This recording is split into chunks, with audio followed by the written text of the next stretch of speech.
in an incredibly busy world. The pace of life is often frantic, our minds are always busy, and we're always doing something.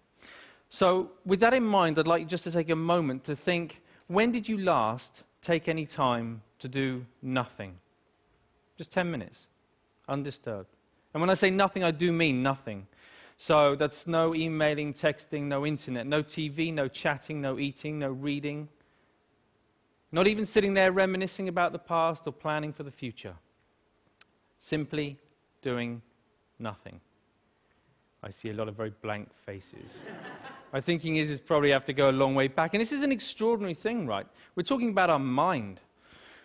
The mind, our most valuable and precious resource through which we experience every single moment of our life. The mind that we rely upon to be happy, content, emotionally stable as individuals, and at the same time to be kind and thoughtful and considerate in our relationships with others.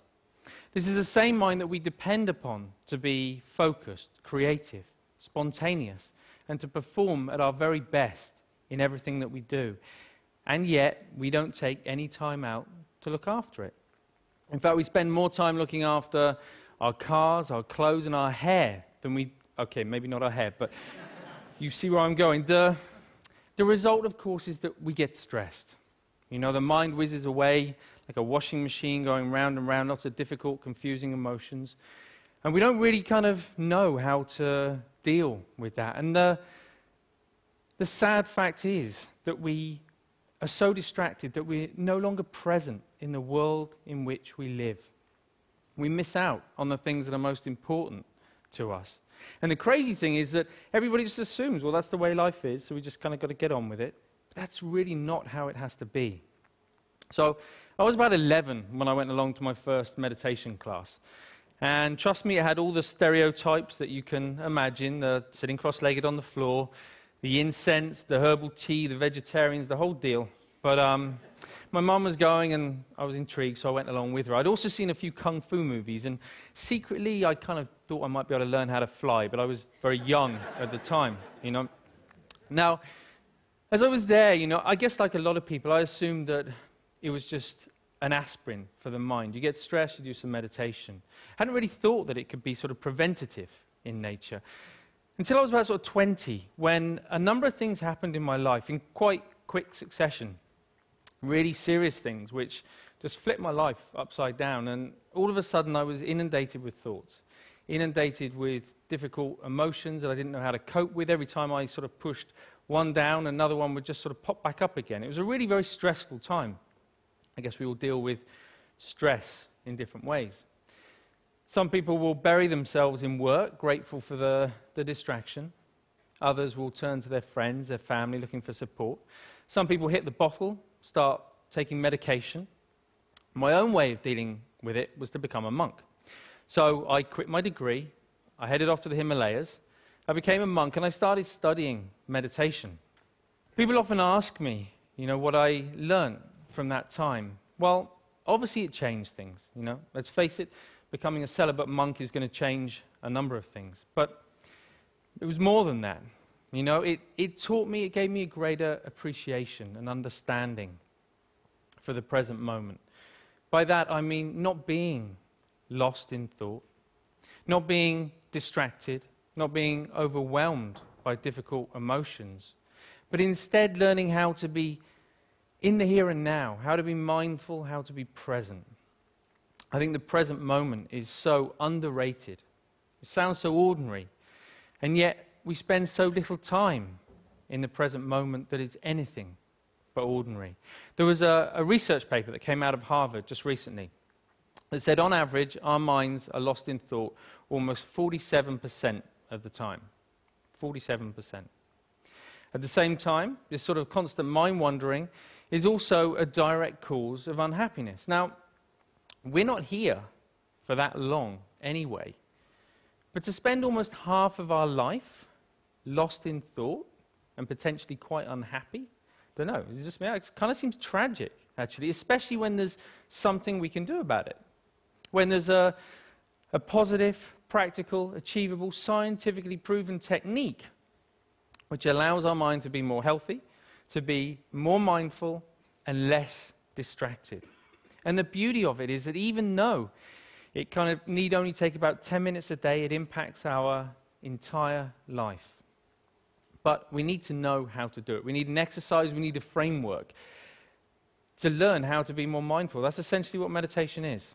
It's familiarizing ourselves with the present moment. But we also need to know how to approach it in the right way, to get the best from it.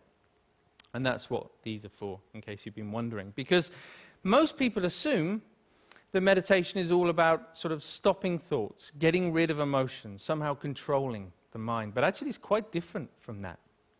It's more about sort of stepping back, sort of seeing the thought clearly, witnessing it coming and going, emotions coming and going without judgment, but with a relaxed, focused mind. So for example, right now, if I focus too much on the balls, then there's no way that I can relax and talk to you at the same time. Equally, if I relax too much talking to you, then there's no way I can focus on the balls. I'm going to drop them.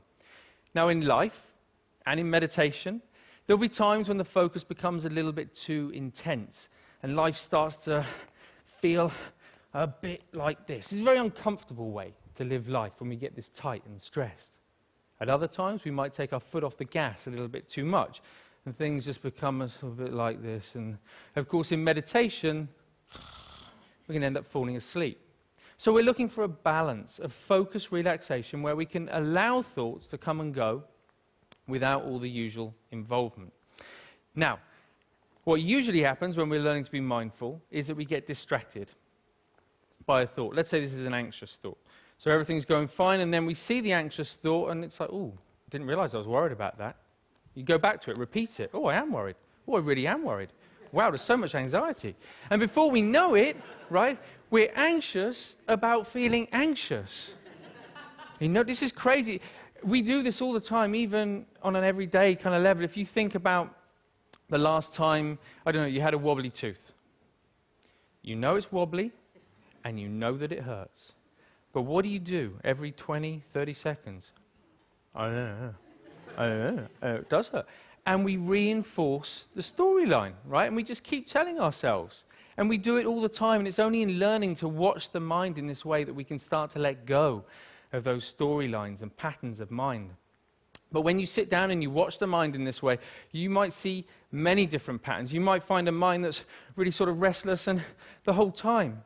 You know, don't be surprised if you feel a bit agitated in your body when you sit down to do nothing and your mind feels like that. You might find a mind that's very sort of dull and boring, and it's just almost mechanical. It just sort of seems to, it's as if you're just sort of getting up, going to work, eat, sleep, get up. Or it might just be that one little nagging thought that just goes round and round and round to your mind. Whatever it is, meditation offers the opportunity, the potential to step back and to get a different perspective, to see that things aren't always as they appear. You know, we can't change every little thing that happens to us in life, but we can change the way that we experience it. That's the potential of meditation, of mindfulness. You don't have to burn any incense, and you definitely don't have to sit on the floor. All you need to do is to take 10 minutes out a day to step back, to familiarize yourself with the present moment so that you get to experience a greater sense of focus, calm, and clarity in your life. Thank you very much. Thank you.